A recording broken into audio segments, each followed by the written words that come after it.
perlu saya jelaskan ya, dari awal ini kan LP itu kan terkait 3 objek. Pertama kos-kosan, dua Villa Bandung Indah, ketiga mobil Kijang Innova.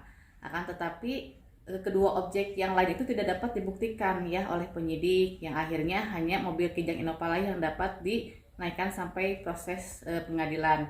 Nah, adapun kedua objek kenapa tidak dapat dinaikkan menjadi ke tahap penyidikan atau dinaikkan ke proses persidangan. Nah, perlu saya jelaskan bahwa saya pernah membaca ya di berkas perkara bahwa mereka pernah menghadirkan 3 ahli sekaligus ya dari universitas ternama di Kota Bandung, diantaranya Unpar dan Unpad ya. Jadi ketiga ahli tersebut memberikan keterangan sesuai dengan keahliannya bahwa dua objek itu tidak dapat menjadi tindak pidana penggelapan. Kenapa? Karena yang pertama, kos-kosan itu diperoleh oleh Pak Teddy ketika itu sebelum adanya pernikahan dengan almarhum. Kedua, kalau rumah yang di Villa Bandung Indah itu dibeli dan dijual pun ketika almarhum masih hidup. Jadi di sini Pak Teddy tidak dapat dikenakan tindak pidana penggelapan gitu kan. Nah, saya juga heran ya. Jadi ketiga ahli itu yang mana pernah dihadirkan di tahap penyidikan di Polda Jabar, akan tetapi pada saat persidangan ketiga-tiganya tidak dapat dihadirkan. Nah, itu saya juga kurang tahu alasannya seperti apa. Bahwa dua objek ya selain mobil itu, villa dan kos-kosan itu kemarin sudah diproses di Polda, akan tetapi kurang alat bukti. Gimana teh? Sejumlah uang yang mana ya? Jadi saya juga kan masih bingung ya sejumlah uang yang mana gitu kan. Kalau memang mereka meminta sejumlah uang, silakan ajukan gugatan perdata ya melalui pengadilan perdata gitu ya. Karena selama ini sejauh ini Pak Teddy tidak pernah merugikan pihak dari mereka. Bagaimana? Banding itu kan ada proses ya. Jadi kemarin itu saya baru mengajukan akta pernyataan banding. Kemudian seminggu ke depan akan mengajukan memori banding. Tahapannya setelah itu mungkin ada kontrak memori banding dari jaksa. Nah, putusan kurang lebih 3 bulan dari sekarang. Apa benar? Ya, benar. Itu pun pernah kami hadirkan ya di persidangan bahwa adanya utang almarhum ketika masih hidup ke Bank Panin senilai 115 juta. Yang mana utang tersebut diperoleh ketika sebelum almarhum meninggal. Dia itu kurang lebih awalnya itu berutang 150 juta. Utang itu memang tidak langsung dipakai oleh almarhum, akan tetapi utang itu pinjamkan ya ke saudari Pupung untuk modal usaha. Nah, ketika almarhum meninggal dunia, itu saudari Pupung sempat mengembalikan uang sebesar 150 juta yang diterima oleh anaknya yaitu Putri Delina. Kami ada buktinya, bahkan bukti tersebut sudah dihadirkan di persidangan.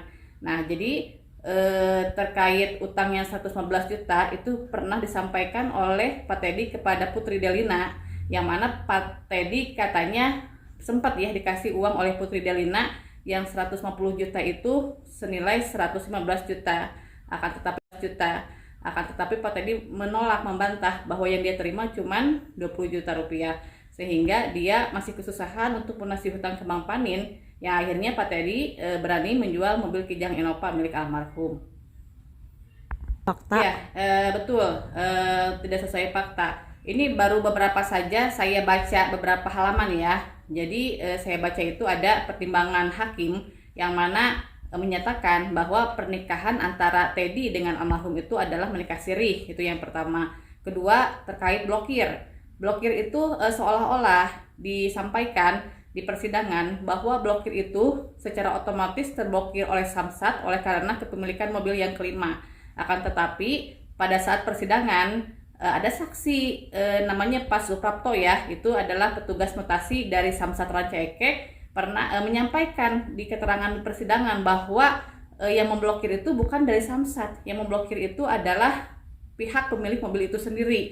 Jadi menurut kami ya, alasan adanya pemblokiran otomatis itu adalah hal yang mengada-ngada, tidak masuk akal. Itu hanya alasan pembenar aja bahwa balik nama ke Lina itu seolah-olah itu hanya pura-pura gitu kan.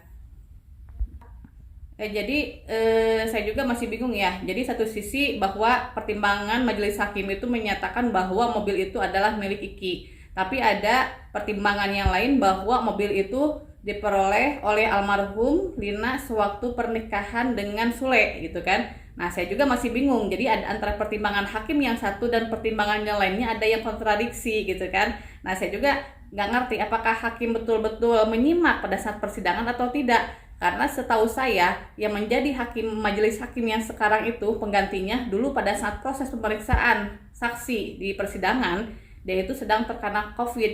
Jadi tidak pernah ikut pada saat proses pemeriksaan saksi gitu.